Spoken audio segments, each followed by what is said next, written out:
Praise the lord. మన ప్రభు అయిన యేసుక్రీస్తు నామములో మీ అందరికి నా హృదయపూర్వకమైన వందనాలండి. దేవునికి స్తోత్రాలు.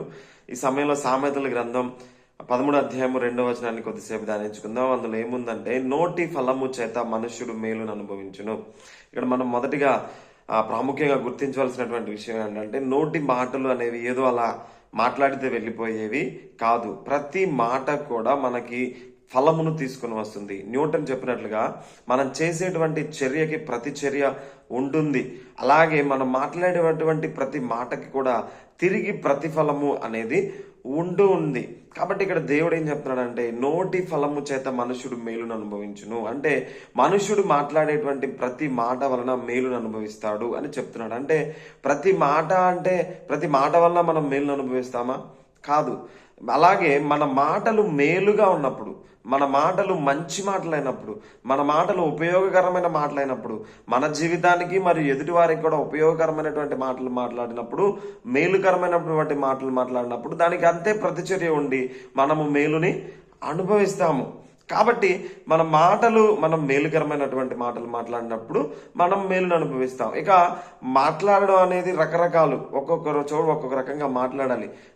మన ఇంట్లో పెద్దవారితో ఒకలా మాట్లాడాలి, సమాజంలో ఉన్నటువంటి పెద్దవారితో ఒకలా మాట్లాడాలి, భార్యతో ఒకలా మాట్లాడాలి, భర్తతో ఒకలా మాట్లాడాలి, పిల్లలతో ఒకలా మాట్లాడాలి, సహచరులతోటి, సహోద్యోగులతోటి, ఇంకా రకరకాలైనటువంటి మనుషులతో రకరకాలుగా మాట్లాడాల్సి ఉంటుంది. అందరితో ఒకలానే మాట్లాడతాను, అందరితో ఒకే విధంగా మాట్లాడతాను అంటే కుదరదు.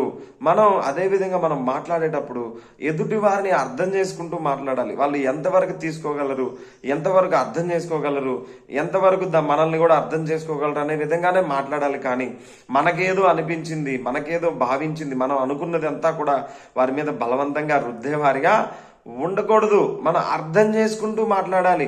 అదేవిధంగా మనం ఒక్కొక్క సందర్భంలో ఒకలా మాట్లాడాలి. అంటే దుఃఖంగా ఉన్న వాళ్ళ దగ్గర ఒకలా మాట్లాడాలి, సంతోషంగా ఉన్న వారి దగ్గర ఒకలా మాట్లాడాలి.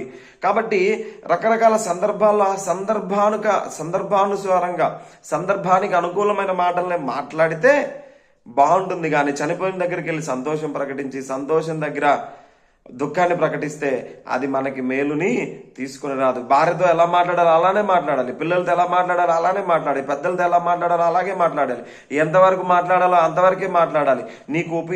నీకు నాకు మనందరికి ఉపయోగకరమైన మాటలు మాట్లాడాలి. అదేవిధంగా వారిని కూడా ప్రోత్సహించే విధంగా మాట్లాడాలి. కాబట్టి మనం ఎప్పుడు మాట్లాడినా మనకి ఉపయోగకరమైన మాటలు మాట్లాడాలి. అదేవిధంగా ఎదుటి వారిని ప్రేమిస్తూ ప్రోత్సహిస్తూ మాట్లాడాలి. అదేవిధంగా అందరికీ మేలు కలిగే విధంగా మాట్లాడాలి. అప్పుడు దేవుడు మన నోటి ఫలంను ఆశీర్వదించి మనకి మేలు చేస్తాడు. ఆమెన్.